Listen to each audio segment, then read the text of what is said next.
ఆత్మీయులు కిషన్ రెడ్డి గారు రెండు తెలుగు రాష్ట్రాల నుంచి మనకున్న ఏకైక మంత్రివర్యులు, వారికి నా జన్మదిన శుభాకాంక్షలు. వారి చొరవతో వారి కల్చర్ మినిస్ట్రీ తరపున మరి వచ్చే నెల 4వ తారీఖు ప్రధానమంత్రి గారి చేతుల మీదుగా విప్లవ వీరుడు అల్లూరి సీతారామరాజు గారి 125వ జయంతి సందర్భంగా కాంక్ష పెద్ద 30 అడుగుల కాంక్ష విగ్రహావిష్కరణ జరగబోతోంది. బాల్యం నుంచి కూడా కిషన్ రెడ్డి గారు సీతారామరాజు అంటే ఆయనకు ఒక ప్రత్యేకమైన ఆరాధన, గౌరవ భావాలు ఉన్నాయి. ఆయన చేతుల మీదుగా ఇది ప్రపోజ్ చేసి ప్రతిపాదించబడటం నిజంగా అందరూ కూడా రాష్ట్రాలుగా విడిపోయినప్పటికీ కూడా తెలుగు వారందరూ గర్వించదగిన నాయకుడు మరి కిషన్ రెడ్డి గారి చొరవతో జరుగుతున్న ఈ ఫంక్షన్ విజయవంతం కావాలని మనస్ఫూర్తిగా కోరుకుంటున్నాను. అలాగే ఈరోజు మరొక విప్లవ కవి శ్రీశ్రీ గారి జూన్ 15 శ్రీశ్రీ గారి వర్ధంతి. వారికి నివాళిగా మరి ఇప్పుడు కాస్త వస్తూ జవసత్వాలు ఉడికిన మన ఆంధ్ర రాష్ట్ర ప్రజలకు కాస్త ప్రేరణగా శ్రీశ్రీ గారి చేదుపాట ఒక్కసారి. అవును నిజం, అవును నిజం, అవును నిజం, నీ వన్నది నీ వన్నది నీ వన్నది నిజం నిజం.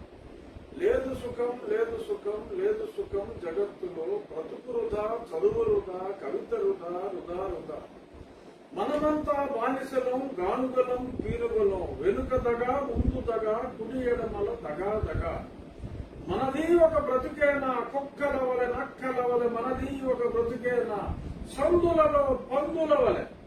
నిజం సుమి, నిజం సుమి, నీవన్నది నిజం సుమి. బ్రతుకు ఛాయ, చదువు మాయ, కవిత కాయ సుమి. లేదు సుఖం, లేదు రసం, చేదు విషం, జీవఫలం, జీవఫలం, చేదు విషం, చేదు విషం, చేదు విషం. అవును నిజం, అవును సుమ, అవును నిజం, నీవన్నది నీవన్నది నీవన్నది నిజం నిజం. ఆ మహాకవి ఇవాళగా మరి ఈ చేదు నిజాన్ని మనం యాక్సెప్ట్ చేయాలి. కుక్కల వల్ల, నక్కల వల్ల, సందులలో పందుల వల్ల బ్రతకటం మానేద్దాం. పోరాడితే పోయింది అన్న శ్రీశ్రీ గారి స్ఫూర్తితో ముందుకెళ్దాం. ఈరోజు ఈ హైకోర్టులో పిటిషన్ దాఖలు చేశారు, ఏమైంది సార్ అది ఈరోజు?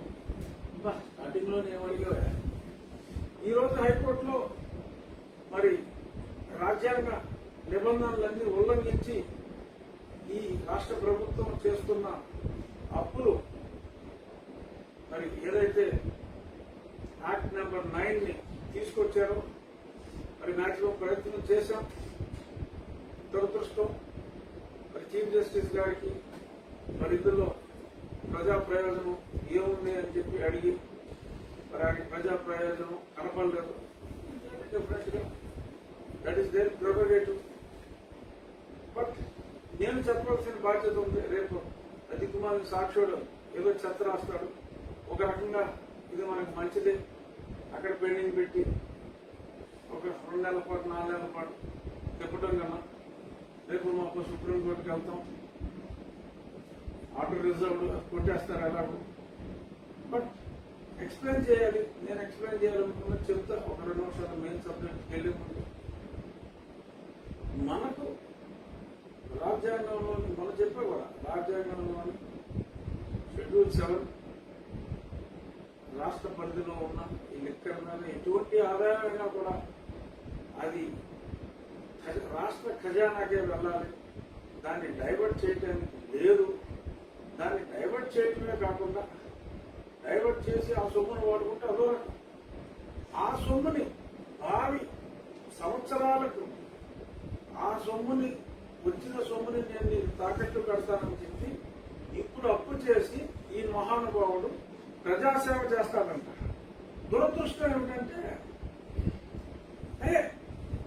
పబ్లిక్ ఇంట్రెస్ట్ ఇక్కడ ఏమిటి అని చెప్పి ఒక న్యాయవాదిని ప్రశ్నించారు. సొమ్ములు ఇస్తారంటా ఉంటే ఇదేం పబ్లిక్ ఇంట్రెస్ట్ లిటిగేషన్ అంటే సుప్రీంకోర్టులో వాదనలు వినిపిస్తాం, డెఫినెట్ గా నెగ్గుతాం, ఈ డబ్బులు వెనక్కి కట్టిస్తాం. ఎందుకు కట్టించాలి? పెదవాళ్ళంటే నాకు ఇంట్రెస్ట్ లేదా? పెదవాళ్ళు ఇస్తున్నారు, పెదవాళ్ళంటే కోపం కాదు. భవిష్యత్ ఆదాయాన్ని ఇప్పటి అవసరానికి కేవలం స్వలాభాపేక్షతో, ధనాపేక్షతో వృధా చేస్తే భవిష్యత్ వీడైపోతుంది అన్న భయంతో, పబ్లిక్ భవిష్యత్తులో వీడైపోతుంది అన్న భయంతో వచ్చేటప్పటికీ మరి నేను బిల్లు వేయడం జరిగింది. ఆగ్రహించిన చీఫ్ జస్టిస్ కొట్టేసిన ఇది అని ఏదో దిక్కుమాల సాక్ష్యాలు ఏదో రాసుకోవచ్చు. But I'm really happy for this order. నాకు ఎగేన్స్ట్ గా వచ్చినప్పటికీ నశ లేకుండా ఇవాళకి వాళ్ళు కొట్టేశారు కాబట్టి సుప్రీంకోర్టుకు వెళ్దాం. ప్రజల తరఫున అక్కడ సీనియర్ లాయర్స్ వాళ్ళు చేస్తారు, చూద్దాం ఏమవుతుందో చూద్దాం. ప్రజలు ఇప్పుడు మా ముఖ్యమంత్రి భవిష్యత్తు కోసం మా ముఖ్యమంత్రి చూస్తున్నాడు, రేపటి ప్రజల భవిష్యత్తు కోసం నేను చూస్తున్నాను. ఎవరి ఒపీనియన్ కరెక్ట్ అన్నది ఈ న్యాయస్థానంలో నేను మొన్న మాట్లాడినప్పుడే చెప్పా.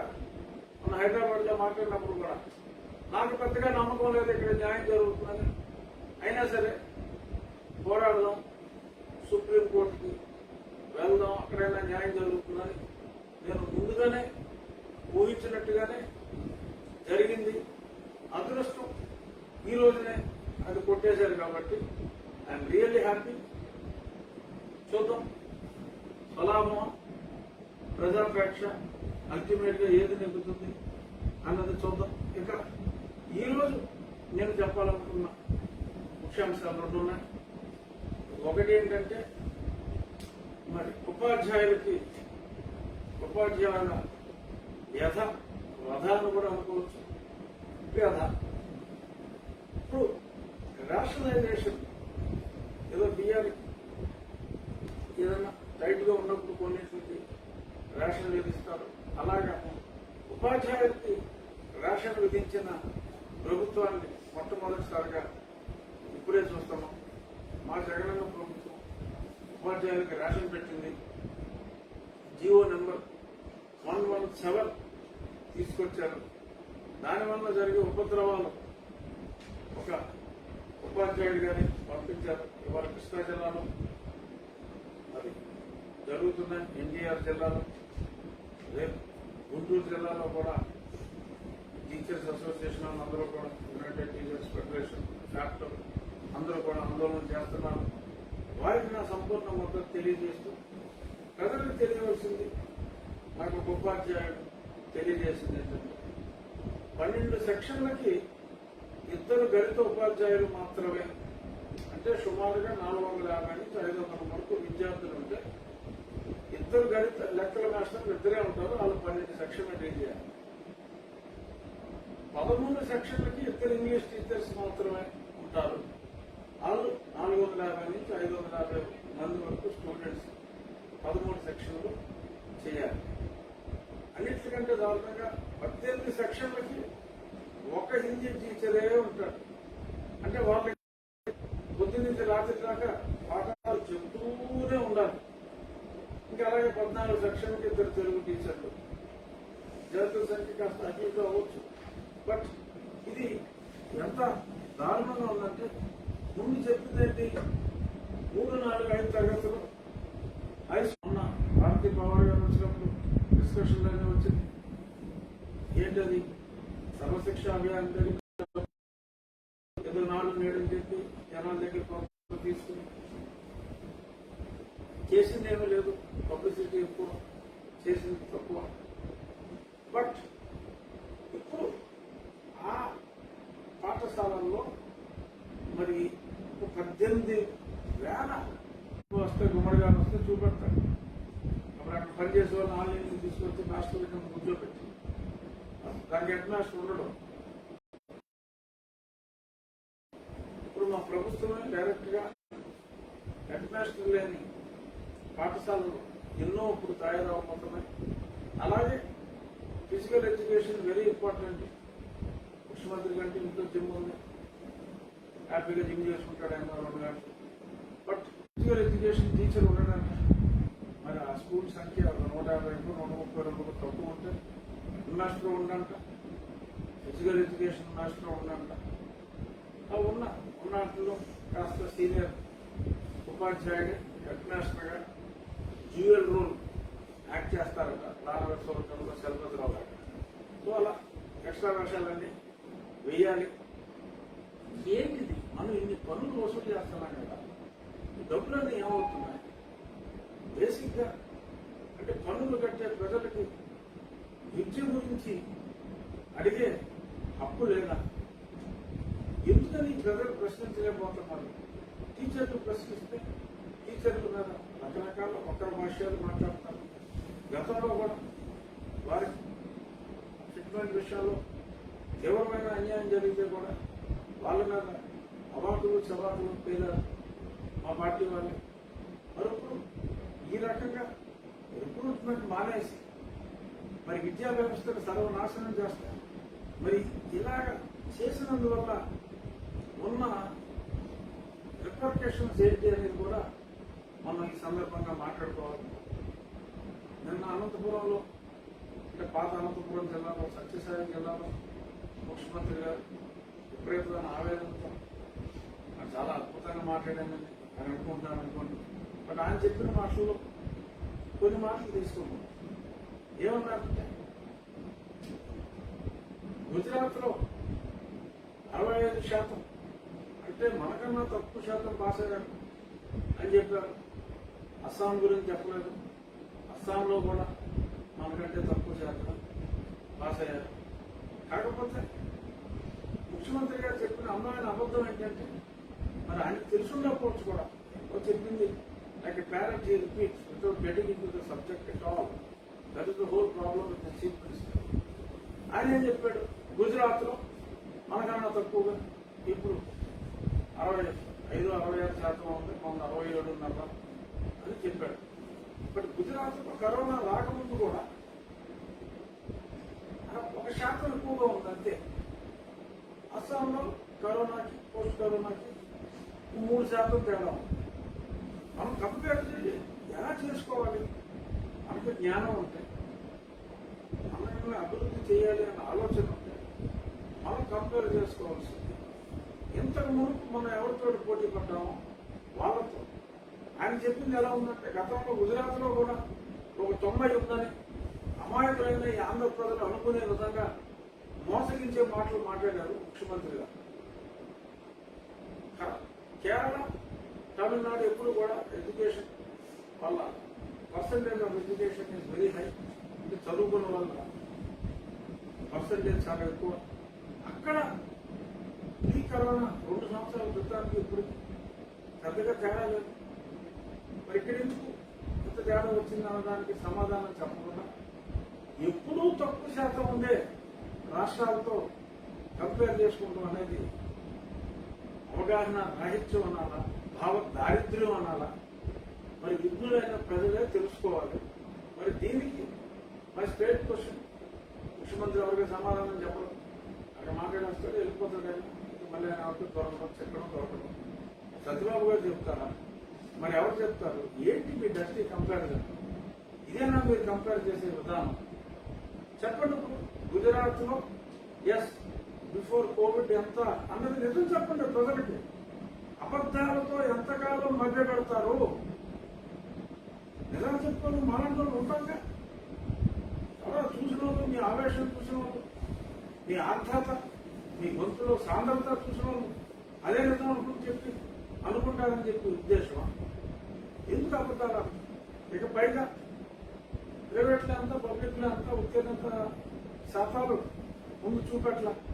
ఇవాళ ఒక ప్రముఖ దినపత్రికలు మరి ఇప్పుడు సప్లిమెంటరీలకు ఎంతమంది కడతారు అంటే ఇవన్నీ ఉంటాయి కాబట్టి తెలిసినాయి.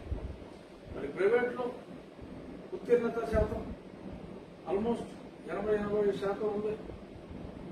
అదే ప్రభుత్వ పాఠశాలలు జగన్ వచ్చిన తర్వాత మొత్తం బ్రహ్మాండం అసలు భద్రైపోయింది అది ఇదని చెప్పి నాడు నేడు పళ్ళు రంగులు వేసాం, పళ్ళు వేసాం, అది వేసాం, ఇది వేసాం, బూట్ ఇచ్చా, చిక్కి ఇచ్చా, అది ఇచ్చా, ఇది ఇచ్చా అని చెప్పి విపరీతంగా సెల్ఫ్ పబ్లిసిటీ చేసుకున్నారే. మరి ఏంటి అక్కడ? మరి కొన్ని జిల్లాల్లో, అనంతపురం జిల్లాలో ప్రభుత్వ పాఠశాలల్లో ఉత్తీర్ణత శాతం 37-38% ఉంది.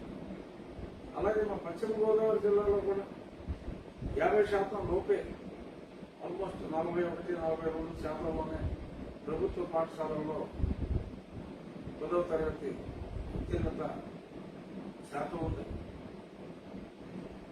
ప్రైవేట్ స్కూళ్ళ వల్ల ఎంతో కొంత ఈ 67% కన్నా మెయింటైన్ అయ్యిందని ఈ ముఖ్యమంత్రి గారి పిలుపు మేరకు మొత్తం అందరూ ఈ దేశం రంగులు చూసి, వీళ్ళు తెచ్చిన బల్లలు చూసి, కేంద్ర ప్రభుత్వం ఇస్తే మనమోహం వేసుకున్న షిక్కీలు చూసి ఇక్కడే జాయిన్ అయిపోతే ఈ పర్సంటేజ్ బహుశా ఇంకా దారుణంగా ఉండేదేమో తెలియదు.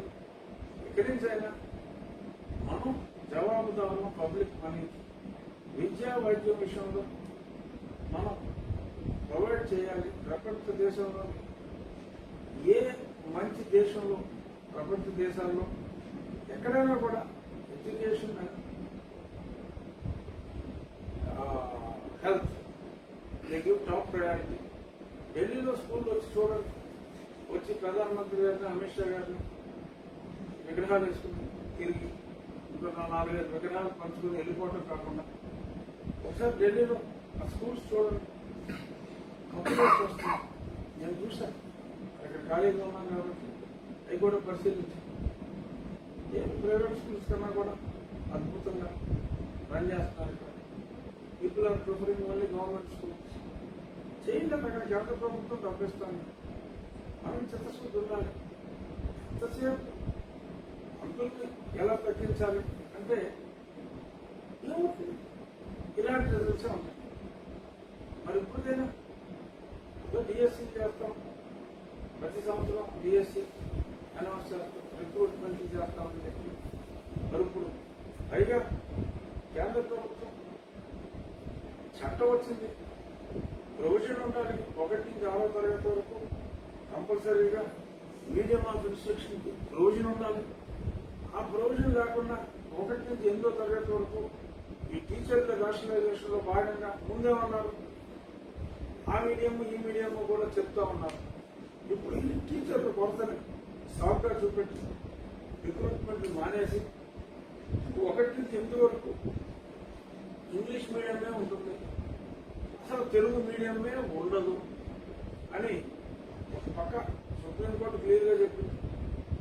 మీరు అడిగిన స్టే కూడా ఇవ్వలేదు. ఈలోపు చట్టం వచ్చింది. చట్టం అంటే గౌరవం లేదు. ఎవరో నాలుగు ఇక్కడ ఏదో అన్యాయం జరుగుతుందని కోర్టుకు వెళ్తే మరి శ్రీకోర్టు వారు ఇందులో పబ్లిక్ ఇంట్రెస్ట్ ఉందని అంటారు. మరి పిల్లి వేసిన నేను ఎప్పుడో చదివేసుకున్నాను ఫార్మసీ. సెల్ఫ్ ఇంట్రెస్ట్ ఏముంటుందండి? పబ్లిక్ జరిగే కష్టం కోర్టుకు తెలియజేస్తాయి. పబ్లిక్ ఇంగ్లీష్ మీడియం చదువుకుంటున్నారు కదండి, మరి చట్టాలు ఏం చేసుకుంటా పోతాడు. ప్రశ్నిస్తే పబ్లిక్ ఇంట్రెస్ట్ సరే తెలియదు, అది సిమెంట్ చేయలేదు. ఏదో నేను ఇవాళ ఆ మ్యాటర్ సుప్రీంకోర్టు వెళ్ళమన్నాను, నేను ఏదైనా అంటే అనుండొచ్చు. బట్ ఈ విద్యా విధానం ఇక్కడ కేంద్ర ప్రభుత్వం సూచనలు కానీ చట్టాలు కానీ తుంగలో తొక్కి టీచర్ని రిక్రూట్మెంట్ చేయకుండా ఒక పక్క పడిపోతున్న ఈ పర్సంటేజ్ల మీద ఫోకస్ చేయకుండా ఇక్కడ కూడా అలాంటి దిగ్బాల కంపారిజన్లు వేరే ముందు నుంచి తక్కువ ఉన్న రాష్ట్రాలతో చేసి మభ్యపెట్టడం అన్నది మంచి పద్ధతి కాదు అని చెప్పి మరి ముఖ్యమంత్రి గారికి, విద్యాశాఖ మంత్రి గారికి తెలియజేస్తూ మరి రిక్రూట్మెంట్ చేయాలి. ఇన్ని గంటలు వారానికి 48 క్లాసులు ఇలాంటివి ఉంటే ఆ effective communication from the teacher to the student అనేది ఉండదు. సో కాబట్టి దయచేసి డబ్బులు వేరే దగ్గర ఎలా సేవ్ చేయాలో ఆలోచించండి తప్ప ప్రజలకి మరి ప్రభుత్వ విద్యని ఇలా దూరం చేసి ప్రభుత్వ పాఠశాలలో ఈ పర్సంటేజ్ ఇలా పడగొట్టి మరి ఖర్చు పెట్టుకోలేని ప్రైవేట్ ఎందుకంటే రన్ చేయాలంటే డబ్బు ఎందుకు ఎన్ని తగ్గించేస్తున్నారు ఎడ్యుకేషన్ కాస్ట్లీ కాబట్టి మరి ఎవరైనా ప్రైవేట్ స్కూల్ పెడితే అలాగేమో సరిగ్గా మరి ఇవ్వాల్సిన సమయానికి బిల్లులు కూడా పే చేయం మనం కాలేజెస్ కానీ ఎక్కడా కూడా మరి ఎడ్యుకేషన్ కాస్ట్లీ అయిపోయిన టైంలో మనం ఈ ముఖ్యమంత్రి పబ్లిక్ స్కూల్లో చెప్పుకుండకపోవచ్చు బట్ స్టిల్ తెలుసుకొని గురువును గౌరవించడం నేర్చుకొని వాళ్ళ కష్టాలను కూడా వాళ్ళతో మాట్లాడి తెలుసుకొని ఈ సమస్యకి పరిష్కారం చూపాలని సూచిస్తూ మరొక్కసారి ఉద్యమిస్తున్న ఉపాధ్యాయులు నా సంపూర్ణ మద్దతు తెలియజేస్తున్నాను.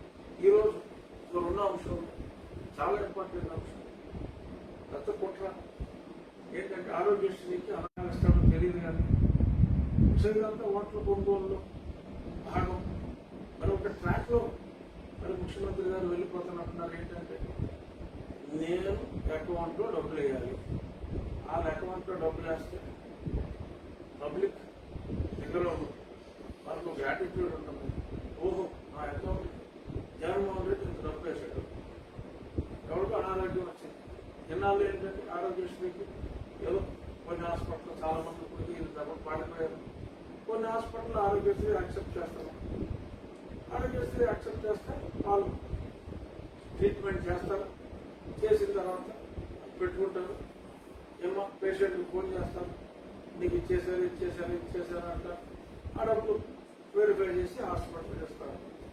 ఇప్పుడు గతంలో ఏదైతే దిక్కుమాలు పనిచేసాడో ఆ విద్యా నియమాన్ని స్కూల్ కట్టవలసిన ఫీజు తల్లుల అకౌంట్లో వేస్తామని చెప్పి పరిమాణం కాన్సెప్ట్ డైరెక్ట్ గా కాలేజీకి ఇస్తే ఏ సమస్య ఉండదు ఎప్పటి నుంచో ఉన్న సీనియర్ ఎన్నోసార్లు మనం మాట్లాడుకున్నాం.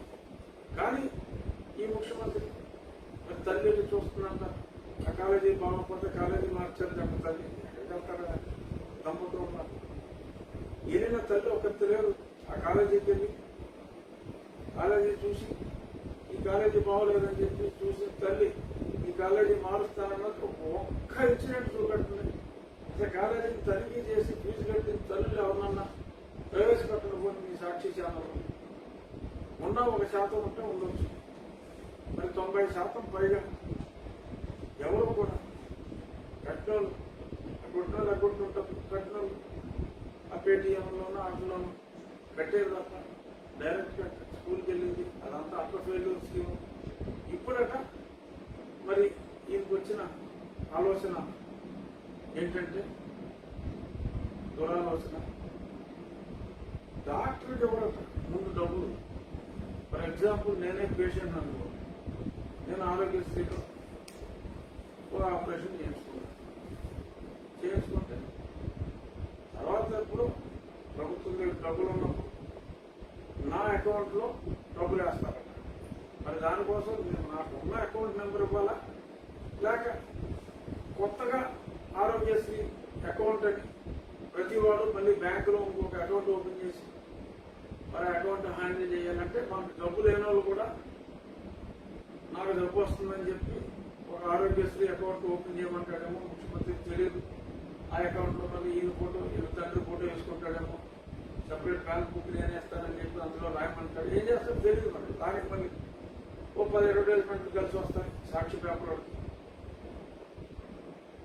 నిన్న పత్రికలో వచ్చింది ఏంటంటే మీరు వైద్యం చేయించుకున్న తర్వాత మీ అకౌంట్ లో డబ్బు కనపడతాయండి. కనపడి ఆటోమేటిక్ గా హాస్పిటల్కి వెళ్ళిపోతారు. కనపడి ఆటోమేటిక్ గా వెళ్ళిపోతాం ఏంటనేది ఆ కాన్సెప్ట్ మరి కొత్త బ్యాంకింగ్ టూల్ ఏదన్నా జగన్మోహన్ రెడ్డి గారు తయారు చేస్తాడేమో మరి కనపడి పెట్టి నాకు తెలియదు. మరి నాకు తెలిసి ఇలా కనపడి మాయమైపోవడం ఏంటన్నది అన్లెస్ ఈ ట్రాన్స్ఫర్స్ అలా కనపడి మాయమైపోతాయి. ఆ అకౌంట్ లో ఉన్న వేరే డబ్బులు కూడా మరి అలా కనపడి మాయమైపోతాయా? అసలు డాక్టర్లు గుర్తున్న డాక్టర్లు ఎవరైనా నిజమైన డాక్టర్లు ఎవరైనా ఈ స్కీమును నమ్మి వైద్యం చేస్తారా? వైద్యం చేసి వచ్చి టైంకి డబ్బులు పడిన మరుక్షణం లటక్క నా క్యాండిడేట్ డ్రా చేశాడు. మీరు ఏం చేయగలరు? ఇలాంటి 4 ఇన్సిడెంట్లు జరిగితే వాళ్ళు మానేస్తారు. బట్ ఎందుకు ఇలా చేస్తుంటారు? అసలు ముఖ్యమంత్రి ఆలోచనకి ఏమైనా అర్థం ఉందా, కామన్ సెన్స్ ఉందా అని కొంచెం డీప్గా ఆలోచిస్తే, కొందరు విజ్ఞులతో మాట్లాడితే 2 కారణాలు. ఒకటి ఏంటంటే బహుశా ఆ తల్లులందరూ మరి ఎలా అయితే మరి గతంలో ఆ డబ్బులు పండి అని చెప్పి ఆ డబ్బులు చూసుకుని మూసిపోయారు. సరే, ఆ తల్లుల యొక్క ఎలిమెంట్లు భర్తలు ఆ డబ్బులు తీసుకుని తాగేసే డబ్బులన్నీ మరి మా వాళ్ళ దగ్గరికి వెళ్ళిపోయింది, వేరే విషయం. బట్ నేను చేశాను ఓకే, నీకు ఎంత వచ్చిందమ్మా ఇంటికి తిరుగుతున్నారంట, మాకేమి రాలేదమ్మా అని చెప్పి చెప్తున్నారంట. అలాగే మొహం చూసుకుని పోతున్నారు, అదొక క్రాస్. బట్ ఇక్కడ ఇప్పుడు ఈ 2 అంశాలు, ఒకటి అటు చూసుకుంటాడు, అక్కడ ఆపరేషన్ అయింది, ₹1,00,000 జగన్బాబు ఇచ్చాడు జేబులో నుంచి అని చెప్పి ఇటు మురిసిపోయి రేపు ఎలక్షన్ వస్తే ఇది బ్యాన్ చేయాలి. ప్రజలకు ఆ విశ్వాసం ఉంది, ప్రజల మీద మనకు విశ్వాసం, ప్రేమ లేకపోయినా ప్రజలకి ఒకసారి ఒక బెనిఫిట్ పొందితే ఆ బెనిఫిట్ పొందినట్టు మనం చూపించగలిగితే, ఎందుకంటే స్కీమ్ ముందు నుంచి ఉంది, రాజశేఖర రెడ్డి టైంలో ఉంది, చంద్రబాబు నాయుడు గారి టైంలో ఉంది. ఈ ఆరోగ్యశ్రీ ఎన్టీఆర్ ఆరోగ్యశ్రీ అన్నారు, అక్కడ రాజీవ్ ఆరోగ్యశ్రీ అన్నాడు, ఇది మనోడు సొంత ఆరోగ్యశ్రీ అని పెట్టుకున్నాడు. పెద్ద తేడా ఏమి లేదు, స్కీమ్ అదే. జబ్బులు పెంచినా హాస్పిటల్ తగ్గిపోయింది, యాక్సెప్ట్ చేసే వాళ్ళు తగ్గిపోయారు. ఇక్కడ ఆ మనుషుల యొక్క వీక్నెస్ మీద పీపుల్ సెంటిమెంటల్ ఫోర్స్ నేను వాళ్ళని ఈజీగా మభ్యపెట్టగలను, ఇవన్నీ కూడా నా ఓట్ల కొనుగోలులో భాగం అని ఆయన అనుకుంటాం ఒకటి కావచ్చు. రెండవది ఏంటంటే, ఇది చాలా ఇంపార్టెంట్. ఇక్కడ కరెక్ట్గా లెక్క జమ ఉండదు. ఈ హాస్పిటల్కి ఇవ్వటం, హాస్పిటల్ కిక్కులు బ్యాగులు పట్టాలన్నా కొంచెం ట్రిక్కీ ఇష్యూ కాబట్టి పేషెంట్లు ఫేక్ అకౌంట్లో 1,00,000 ఓపెన్ చేయొచ్చు. వీళ్ళ మనుషులు ఉంటారు, అకౌంట్లు ఓపెన్ చేయొచ్చు. పబ్లిక్ బ్యాంకులో కాకపోతే కోఆపరేటివ్ బ్యాంకులో ఓపెన్ చేసుకుంటారు. ఓపెన్ చేసి కొట్టు, మనుషులు ఉండరు, 1,00,000, 1,10,000 ఏదో డబ్బు రాసుకో, కొట్టుకో, ఆ అకౌంట్లో తీసేసుకో. ఎలా తెలుస్తుంది ఎవరికి అకౌంట్ ఉంటుంది? ఎందుకంటే హాస్పిటల్కి నీకు కనెక్షన్ పోయింది. నువ్వు పేషెంట్తో కనెక్షన్ పెట్టుకుంటున్నావు, పేషెంట్కి డబ్బులు ఇస్తున్నావు. నువ్వు పేషెంట్కి డైరెక్ట్గా డబ్బులు ఇస్తే ఆడి పేషెంటా కాదా ఎవరు తెలుస్తుంది? సో ఇటువంటి ఆలోచనలు ద్వారా ప్రభుత్వం కాకపోయినా ప్రభుత్వం సహకరించేవాళ్ళు ఎవరైనా సరే కూడా మరి ఇటువంటి జరిగే అవకాశం ఉంది అని కొందరు పెద్దలు అనలిటికల్ గా ఆలోచించి నాకు చెప్పారు. ఒకటి, ప్రజల్ని సైకలాజికల్ గా ఈయన ఒక దానవేద సూరకర్మ, శివి చక్రవర్తి, బలి చక్రవర్తి అని చెప్పి భజంత్రీలు వాచిస్తూ ఊరుకునేలాగా చెయ్యొచ్చేమో అన్న భ్రమ. రెండోది, ఈ తరగతి నొప్పి డాక్టర్ ఒకటో తీసుకుంటాం కాకుండా డైరెక్ట్ గా అకౌంట్లో వేసేసి ఎత్తేయటం అనేది ఒక స్కెచ్ అని ఒక ఉద్దేశం. ఏదేమైనప్పటికీ కూడా చేసిన అరిష్టాలు చాలు, ఆ విద్యా దీవెనలో వసతి దీవెనలో అని చెప్పి మొత్తం వ్యవస్థలను నాశనం చేశారు డబ్బులు ఇవ్వకుండా. ఆ దెబ్బకి ఇప్పటికే ఆ కాలేజీలో అందరూ అడిగిపోయి ఎప్పుడు పోతున్నారో బాబు ఈ ప్రభుత్వం ధనాలు పెట్టుకుంటున్నారు. మరి అటువంటి పరిస్థితుల్లో ఇప్పుడు అక్కడైతే కనీసం చదువు పోతుంది, ఇక్కడ మనిషి చచ్చిపోతాడు. హాస్పిటల్లో రేపు గురించి యాక్సెప్ట్ చేయడం, నేను ముందు డబ్బులు కట్టారా, నువ్వు డబ్బులు కట్టేస్తా వైద్యం చేస్తానంటాడు. అసలు డబ్బులు ఉంటే అసలు ఆయనే ఉంటే పూర్వం ఎందుకన్నట్టు వీటి దగ్గర అన్ని డబ్బులు ఉంటే నీ స్కీమ్ ఎందుకురా నాయన, అవసరం లేదుగా. డబ్బులు నీ స్కీమే అక్కర్లా. ఇప్పుడు హాస్పిటల్ ఎందుకు చేస్తాడు? నువ్వు డైరెక్ట్ గా 60 డబ్బులు ఇవ్వవు ప్రభుత్వం, ఇడిగిస్తాం. వచ్చిన తర్వాత నా హెల్త్ సెట్ అయిపోయిన తర్వాత నా అకౌంట్లో డబ్బులు వస్తే నేను అన్న పెట్టున్నా హాస్పిటల్లో డబ్బులు ఉంటాను. ఎందుకు ఇస్తాను? ఖచ్చితంగా ఇస్తావు. నువ్వు అదే అయిపోయి నువ్వు సెలరీగా తిరిగేస్తా ఉంటే డబ్బులు వస్తాయి. డిశ్చార్జ్ దగ్గర డబ్బులు కట్టే పోవాలి కదా సార్. డిశ్చార్జ్ చేసి డబ్బులు కట్టాను. ఎందుకంటే ఆ రెస్పాన్సిబిలిటీ లేదు కాబట్టి. మీరు ఇస్తారో చేస్తారో తెలియదు. ఇలా నా కొట్టుగా ఉండవు, దొంగ పుల్లి తెచ్చాడు, నా పిల్లి వేస్తే ఇక్కడ ఒకటి డబ్బులు కూడా ఉండవు. ఇంకా పొద్దు కూడా వేస్తాడు కదా. సో ఉన్న వ్యవస్థని విద్యను నాశనం చేశాం. ఇప్పుడు వైద్యాన్ని నాశనం చేయడానికి రెడీ అవుతున్నాం. మరి ఏంటి విధానం? ప్రభుత్వం చేయవలసిన ముఖ్యమైన అంశాలైన విద్యా, వైద్యం ఒకదాని తర్వాత ఒకటి నాశనం చేసుకుంటాం. ఎంతసేపు మనం ఇచ్చిన మేనిఫెస్టోలో ఒకటి కూడా మనం ఫుల్ఫిల్ చేయకుండా గత ప్రభుత్వం ఇచ్చిన మేనిఫెస్టో ఫుల్ఫిల్ చేయలేదని చెప్పి రేపు రాబోయే ఎలక్షన్ క్యాంపెయినింగ్ వచ్చిన అడగమని చెప్పి అడగడం ఏంటో అసలు అది కడుపు చెక్కలైపోతుంది ఆ కామెడీ చూస్తే. కాకపోతే ఇంత కామెడీ సీన్ని మరి అంత ఎమోషనల్ గా రంగారావు స్టైల్లో యాక్ట్ చేస్తా ఉంటే ఆ ట్రాజడీ సీన్ చూసి ఇప్పుడు ఎంతో మంది నవ్వుకుంటున్నారు. అసలు చేసింది ఏంటి? అసలు ప్రామిస్ ఏంటి? అసలు మా మేనిఫెస్టోలో చెప్పింది ఏంటి? అసలు చేసింది ఏంటి అన్నది కూలంకషంగా రేపు దాని మీద డీటెయిల్ గా చర్చిద్దాం. ఈ డీజీపీ గారికి నేను లెటర్ రాశారు, ఏమైంది సార్? ఏమన్నా రిప్లై ఇచ్చారా? మీ నుంచి కూడా రాష్ట్రంలో ధర్మసభ సార్ లెక్క ఏంటి ఏమన్నారు సార్? నిన్న డీజీపీ గారికి అవును డీజీపీ గారికి లేఖ రాశా. అది మా ఎందుకంటే ప్రధానమంత్రి గారు ముందే చెప్పుకున్నాం కదా, కిషన్ రెడ్డి గారి బర్త్డే సందర్భంగా ప్రధానమంత్రి గారు రావటం, మరి ఈ సందర్భంగా మన ముఖ్యమంత్రి గారు కూడా వస్తారట అక్కడికి. రాష్ట్ర ప్రభుత్వ ఫంక్షన్ కింద కూడా ఏదో చేస్తామని చెప్పి ఏదో చెప్పారు.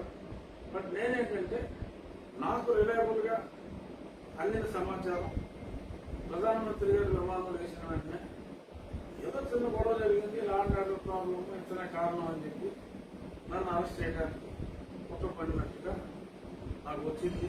ఈలోపు అని మీరు అందరూ చూసుంటారు, మొన్న సాయంత్రం ఒక చిన్న ట్విట్టర్ వార్ అంటే పెట్టలేద్దాం అంటారు దాన్ని, సాయిరెడ్డి పేరుతో మా ముఖ్యమంత్రి ఆఫీస్ ఇచ్చిన ట్వీట్లు నేను చెప్తున్నా అర్థం చేసుకో. సాయిరెడ్డి పేరుతో ముఖ్యమంత్రి ఆఫీస్ ఇచ్చిన ట్వీట్లు అంటే ఈ ట్వీట్లు ఇవ్వడం రాదా అని ఇలాంటి అనుమానాలు వద్దు.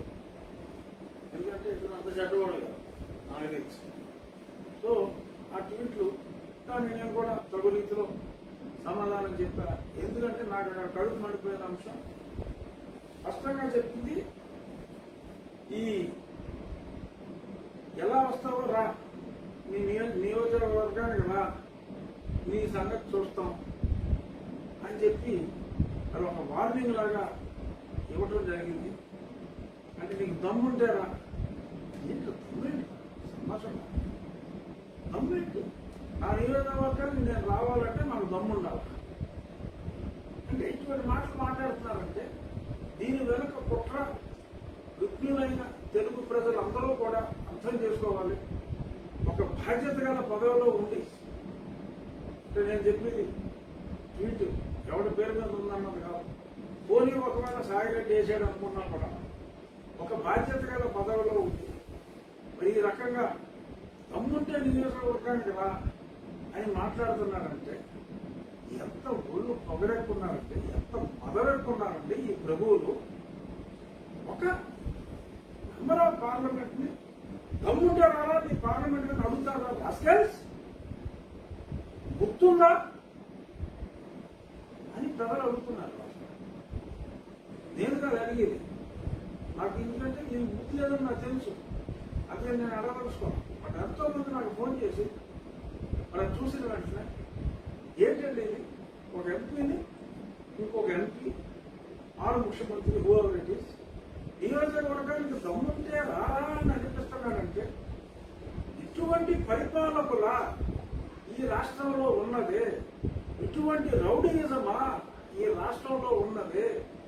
నియోజకవర్గానికి రారా అని ఒక లేకోడు ఇంకెవడో దిక్కుమాలోడు గతంలో ఎవరో కొంతమంది రిఫ్రాఫ్లతోటి నా ఫ్లెక్సీని తగలబెట్టించారు, ఏదో చెప్పులు దాంట్లో వేయించుకున్నాం, ఏదో పూల గుడ్లతో కొట్టించారు, చేసావు పిల్ల చేష్టలో.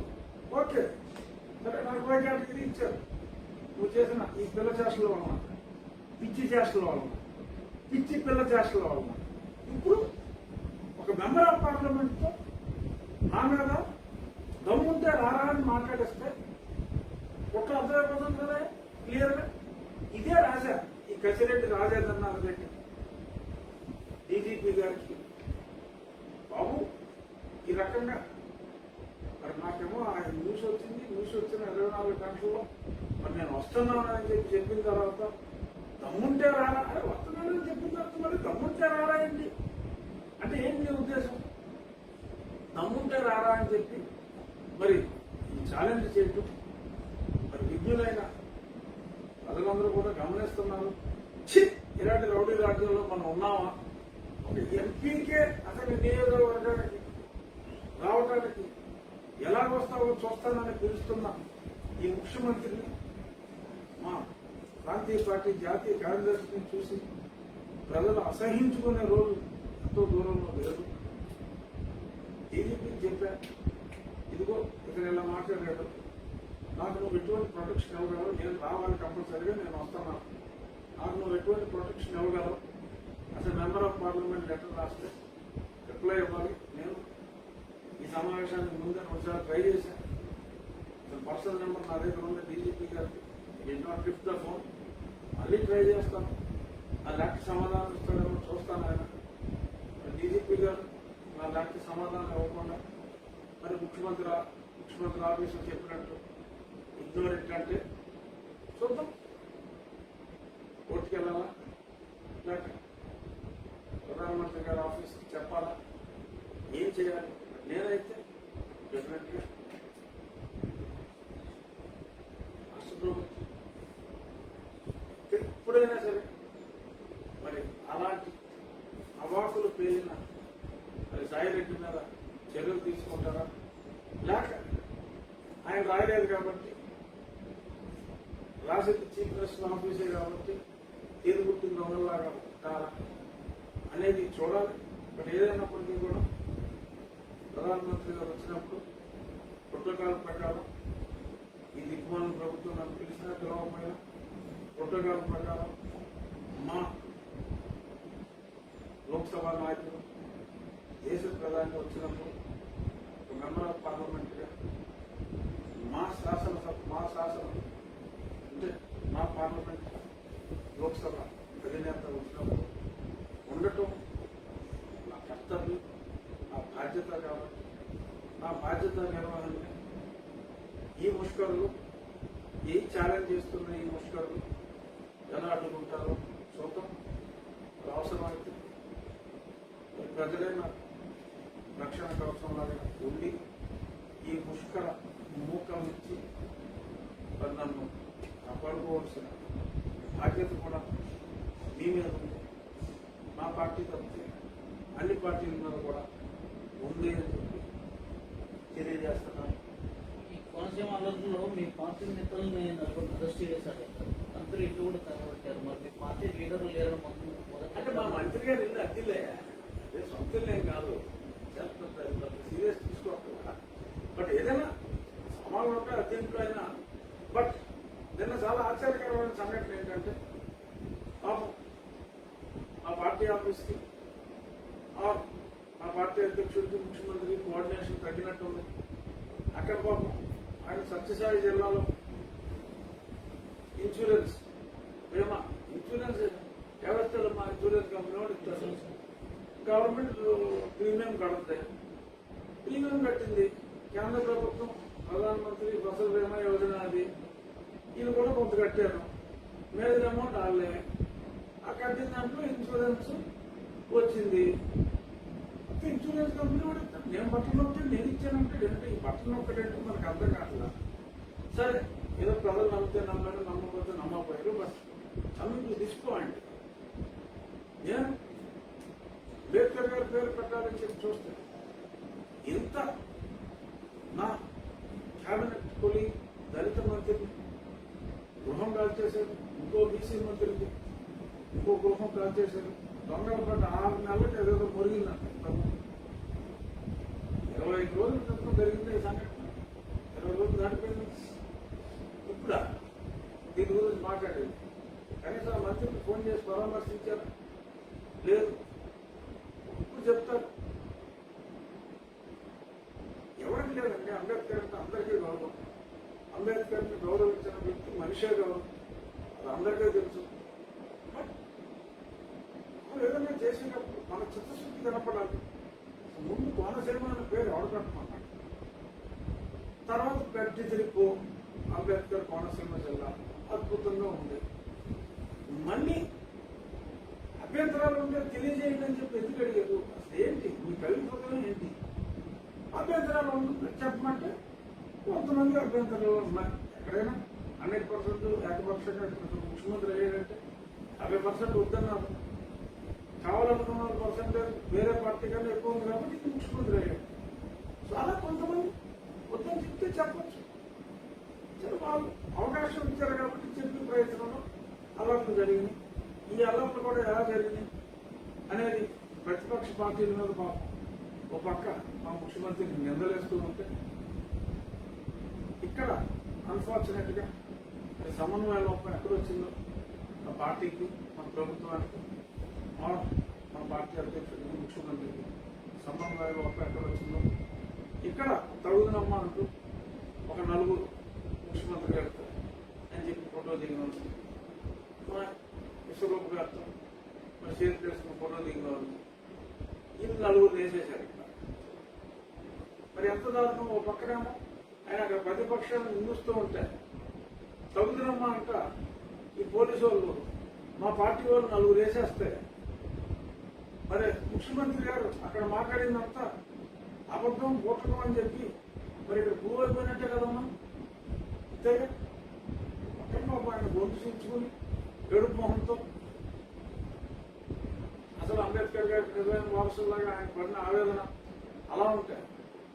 ఇక్కడేమో మా పార్టీ వాళ్ళని అరెస్ట్ చేస్తే మరి దీని వెనక మా పార్టీ వాళ్ళు ఉన్నారా? ఏమో నాకైతే అర్థం కాదు. ఎందుకంటే కోనసీమ నా పక్క జిల్లా, ప్రశాంతమైన జిల్లా.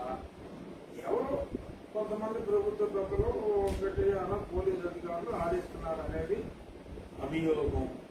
ఇవాళ కూడా ఇలాగ టీవీలో నేను గతంలో హోమ్ మినిస్టర్ కూడా రాశాను. మరి ఆ నీళ్ళు కబాత్ చూస్తే అసలు ముచ్చటేసుకొచ్చింది.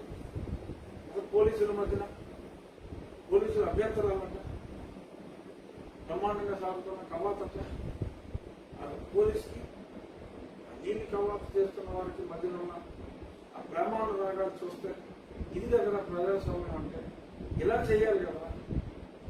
పర్మిషన్ లేకుండా ఉద్యమం చేయాలంటే ఇంత ప్రేమగా, ఇంత అనురాగంతో, ఇంత భార్యాభర్తలు మించిన బ్రహ్మానురాగాలతో ఇలా చేసుకోవాలి కదా అని ముచ్చలేసేలాగా ఆ నిరసన ప్రదర్శన జరుగుతుంది. మరి కాదా ఇది? గవర్నమెంట్ స్పాన్సర్ 4 టీచర్లు వాళ్ళకి జరిగిన అన్యాయాన్ని చెప్పుకోవాలి అనుకుంటే మరి ఉప్పు పీటీలతో మనం అణిచివేస్తాం. ఓకే, వాళ్ళ డిమాండ్ సహేతుకమా కాదా అన్నది మనకు. వాళ్ళ డిమాండ్ ఏంటి? ప్రభుత్వం డాక్టర్ బిఆర్ అంబేద్కర్ కోనసీమ అని నిర్ణయం తీసుకుంటారు. వీళ్ళు ఆ ప్రభుత్వ నిర్ణయాన్ని వ్యతిరేకిస్తారు. కోనసీమ అనే పేరు ఉండడానికే వీల్లేదు. మాకు ఓన్లీ డాక్టర్ బిఆర్ అంబేద్కర్ ఉండాలని ఆందోళన చేస్తున్నారు. ఎందుకు ప్రభుత్వంతో మాట్లాడుకుంటే పోయేదానికి ఈ ఆందోళన దేనికి? ఎందుకు ముఖ్యమంత్రి గారు ఆయన ఏం చేసినా సరే ఆయన చెల్లుద్దని ఆయన అనుకుంటున్నాడు. ఆయనకి చిరాగేస్తుంది. రాష్ట్రం పేరే అంబేద్కర్ ప్రదేశ్ అని మారుతుంది. బ్రహ్మాండంగా ఉంది పేరు. ఆంధ్రప్రదేశ్ అంబేద్కర్ ప్రదేశ్ అనేది ఏపీ బ్రహ్మాండంగా ఉంటుంది. చాలా బాగుంటుంది. చేయొచ్చు ఆయన. బట్ ఇలాగా ఒక పక్కన ఆ ఉద్యమం అంబేద్కర్ గారి పేరు వద్దు, ఉట్టి కోనసీమ ఉండాలని చెప్పి వాళ్ళు ఉద్యమిస్తామంటే ఆ గొడవలు సత్యం మనకు ముందే మరి మధ్య మార్గంగా పెట్టిన పేరు కూడా కాదని కోనసీమ పేరుని తీసేయాలని చెప్పి వీరు ఉద్యమం చేస్తా ఉంటారు. ఉద్యమానికి సహకారం దేనికి పిలిచి మాట్లాడి ఏదో డిసైడ్ చేయండి. వాళ్ళని పిలిచి కూర్చోబెట్టి మీరేమో ఉట్టి కోనసీమ అంటున్నారు, వీళ్ళేమో ఉట్టి అంబేద్కర్ అంటున్నారు, మధ్య మనకి నేను చెప్పింది బాగానే ఉంది కదా, అందరూ కూల్ అయిపోయింది అంటే ఏం గొడవ లేదు కదా. అంటే మనకు కావాల్సింది కూల్ ఆఫ్ కదా, మనకు కావాల్సింది ఫైరాను. ఎందుకు ఈ ఫైరాను, ఎందుకు ఈ కుంపట్లు ఈ కులాల మధ్యన? అసలు కులాల అంతరాలని రూపు మాపాలనే సత్సంకల్పంతో ఆ మహానుభావుడు అంబేద్కర్ గారు ఇటువంటివన్నీ సమస్య పోవాలి అని ఆయన రాజ్యాంగంలో తీసుకొచ్చిన సమూల మార్పుని మరి ఆయన్నే బలంగా పెట్టి ఇంకా మన కులాల కుంపట్లు రాజేయాలని ప్రయత్నం చేయటం న్యాయమా? ఆలోచించండి. అంబేద్కర్ గారి మీద గౌరవం ఉన్న ప్రతి వ్యక్తి కూడా, ఎందుకంటే రాజ్యాంగాన్ని భారతీయులందరూ గౌరవిస్తారు. రాజ్యాంగాన్ని గౌరవించే వాళ్ళందరూ అంబేద్కర్ గారిని గౌరవించి తీరవలసింది. మరి అటువంటి రాజ్యాంగాన్ని గౌరవించే ప్రజలున్న ఈ రాష్ట్రంలో ఇటువంటి కుంపట్లు తీసుకొచ్చే ప్రయత్నం చేయటం భావ్యమా అనేది మరి పెద్దలైనా, ఫస్ట్ క్లాస్ స్టూడెంట్ అయినా మరి జగన్మోహన్ రెడ్డి గారు ఆలోచించి ఇటువంటివి జరగకుండా చూడాలి. ఇక రేపు ఆ సబ్జెక్ట్తో పాటు కాంట్రాక్టుల ఆత్మహత్యలు, జస్టిస్ దేవానంద్ గారు మంచి నిర్ణయాలు, ఇవన్నీ రేపు మాట్లాడుకుందాం. చాలా తెలుసుకున్నాం కాబట్టి నమస్కారం.